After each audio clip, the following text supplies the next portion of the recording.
Progrès contre progressisme, le combat des frères? Écrit par Etomit Rodem. Zeus a remporté la titanomachie, la guerre contre les titans. Le monde entre dans une période apaisée, les jours se succèdent toujours et se ressemblent. Et dans ce calme trop parfait, les dieux commencent à s'ennuyer. Plus de guerre, personne à rendre heureux ni à faire souffrir.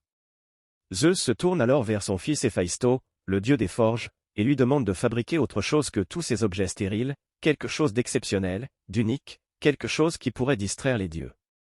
Celui-ci convoque dans son atelier les 12 grands dieux qui résident sur l'Olympe et leur explique ce qu'il attend d'eux. Mélanger la terre, le feu, ainsi que toutes les substances susceptibles de se combiner. Avec ces éléments primordiaux, ils façonneront les êtres vivants. Certains auront des nageoires, des pattes, des carapaces, on les appellera les animaux. D'autres seront exactement à l'image des dieux. On les appellera les hommes. Et il n'y aura que des mâles. Voilà qui peut rompre l'ennui des dieux. Nous remontons jusqu'à la mythologie grecque, berceau de la civilisation occidentale, pour retrouver la genèse du combat qui oppose le progrès au progressisme. Il me semble important d'identifier la différence entre les deux concepts, afin de rompre la méfiance intériorisée à droite vis-à-vis du progrès. L'homme originel est un jouet des dieux. Cependant, dès à présent, une dualité réside en l'homme, il est à la fois la création des dieux, mais également à leur image. L'homme serait-il un sous-dieu? Il ne reste qu'à décider des qualités qui seront attribuées aux uns et aux autres. Les animaux et les hommes. Zeus charge les deux titans, Prométhée et Épiméthée d'accomplir cette tâche. Épiméthée, plein d'enthousiasme, supplie son frère de le laisser faire la distribution. Prométhée, pourtant connu pour sa prévoyance, a la faiblesse d'accepter. Épiméthée se met à l'œuvre. Il dote les uns de la force et les autres, de la vitesse. Il offre à certains de longs poils qui les protégeront des intempéries, chausse les suivants de sabots et attribue encore à d'autres un cuir massif. Une fois son travail accompli, il se redresse et se frotte les mains. Mais, et les hommes? Dans son empressement, Épiméthée a complètement oublié les hommes. Il ne lui reste plus aucune ressource. Son frère Prométhée décide alors d'aller trouver Zeus et lui demande une faveur, que l'on donna aux hommes le moyen de survivre. Zeus leur accorda donc le feu. Épiméthée, celui qui pense après, est le frère de Prométhée, celui qui pense avant. Les deux frères ennemis de l'humanité, la raison qui libère et l'irrationalité qui enferme. L'homme est nu et faible sans l'outil, le feu, qui n'est autre que l'origine de l'altération de la nature par l'homme. Lui-même se modifia génétiquement par son régime de viande cuite, lui donnant un avantage décisif dans le règne animal. Image des dieux, il acquiert avec le feu leur pouvoir. Ce fut l'âge d'or. Le travail n'existe pas plus que les saisons ou les maladies. Le blé pousse naturellement, sans qu'il n'y ait besoin de le semer régulièrement, hommes et dieux se retrouvent pour de somptueux festins. Les hommes sont même quasiment immortels, voyageant seulement sans souffrance jusqu'au champ Élysée à la fin de leur vie. Mais voilà qu'un jour, Zeus en a assez de partager sa vie avec les humains sur un pied d'égalité, de se retrouver assis à la même table qu'eux, de les voir participer. Il veut les remettre à leur place, lui au sommet, les dieux en dessous, les hommes en bas.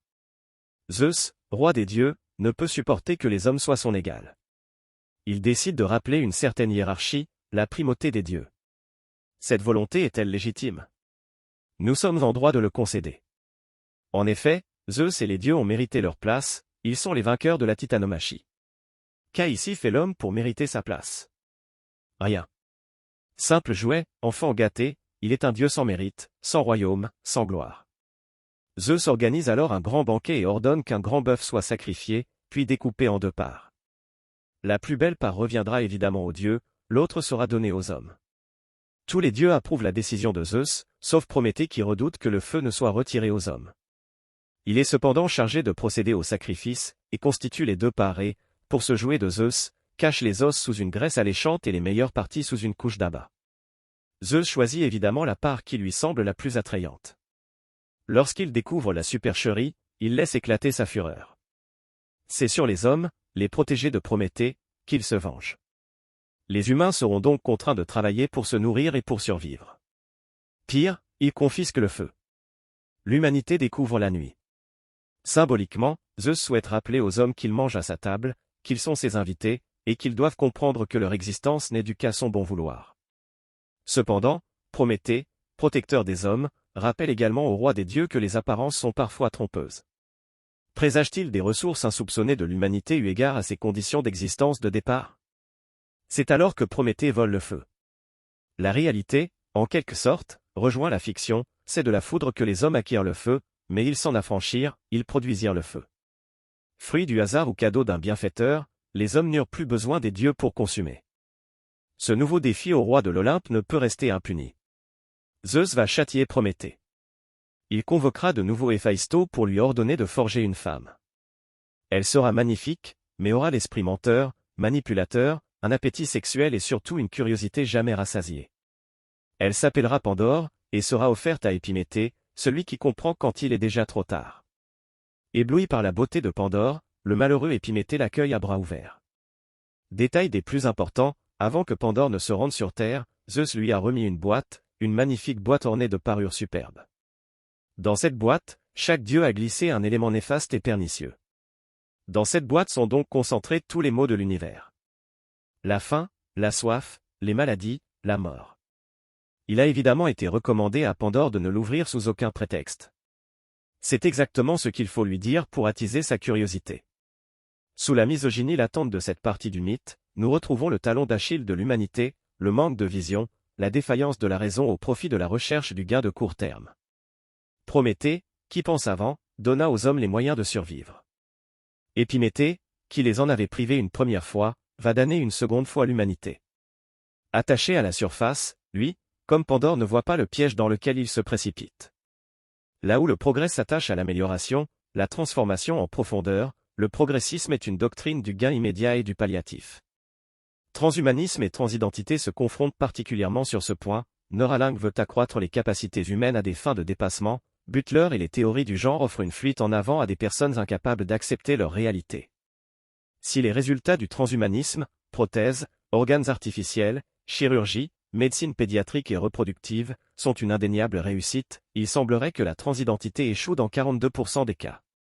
Le soir même de ses noces avec Épiméthée, ne pouvant plus résister à la terrible tentation de savoir ce que contient la boîte, Pandore se glisse hors du lit et soulève le couvercle. Aussitôt jaillissent tous les malheurs, toutes les misères du monde. Tout ce qui affligera la vie des humains jusqu'à la fin des temps. Épouvanté, Pandore referme aussitôt le couvercle de la boîte, mais c'est trop tard. L'homme est définitivement séparé des dieux. Je suis en désaccord avec cette dernière affirmation, la différence fondamentale entre les hommes et les dieux était précisément l'absence de défi à l'humanité, son existence imméritée. Cet état de grâce révolu, l'homme n'est plus une distraction des dieux, mais un concurrent. Ainsi, même dans les pires tragédies, les humains continueront de croire et d'espérer. Zeus a puni les mortels. Le progrès est une dynamique de vie. Le combat du jour contre la nuit. Il est une poussée inexorable qui emporte les structures sociales, Antiquité, Moyen-Âge, Renaissance, Révolution industrielle, etc. Elles ont toujours apporté leur lot de bienfaits et de malheurs. Le progressisme lui est la technologie au service de l'ordre social. Là où le progrès est spontané et provient des individus, le progressisme provient des tenants de la superstructure et leurs complices, qui se servent de la science dans le but de conformer la réalité à leur volonté politique, quitte à la falsifier. Il reste à punir leurs bienfaiteurs. Ce sera de la plus cruelle des manières. Zeus veut faire un exemple. Il fait enchaîner Prométhée à un rocher, quelque part sur un sommet du Caucase entre la mer Noire et la mer Caspienne. Il ordonne ensuite à un aigle de lui dévorer le foie. Le foie symbole de ce morceau de choix que Prométhée avait voulu pour les hommes. Chaque jour, l'aigle dévore le foie de Prométhée. Et pour que le supplice soit encore plus terrible chaque nuit, alors que Prométhée agonise, son foie se régénère. Homo Deus a-t-il courroucé les dieux? L'Occident, qui a cru sortir de l'histoire, est-il en fait condamné à se faire dévorer par des rapaces? Non. La veine prométhéenne de la civilisation occidentale tient toujours, progresse, vers le savoir, vers les étoiles. Quelle place alors pour sa part épiméthéenne? Contre toute attente, j'ai l'impression que cette place est centrale. Rationnellement, la survie même de l'humanité peut apparaître comme une erreur, étant donné les atouts naturels dont elle dispose. C'est pourtant cette absence d'atouts, œuvre épiméthéenne, qui a permis la pleine expression de la rationalité humaine, matérialisée par l'outil, œuvre prométhéenne. C'est l'imperfection humaine qui permit l'évolution, le progrès. L'erreur qui libère face à la perfection qui aliène. Épiméthée représente l'erreur, mais aussi l'insouciance, la transgression. Il est l'impulsion du progrès, l'originalité qui a aussi fait la force de l'Occident, quand les autres civilisations se perdaient dans le conservatisme et la contemplation de soi.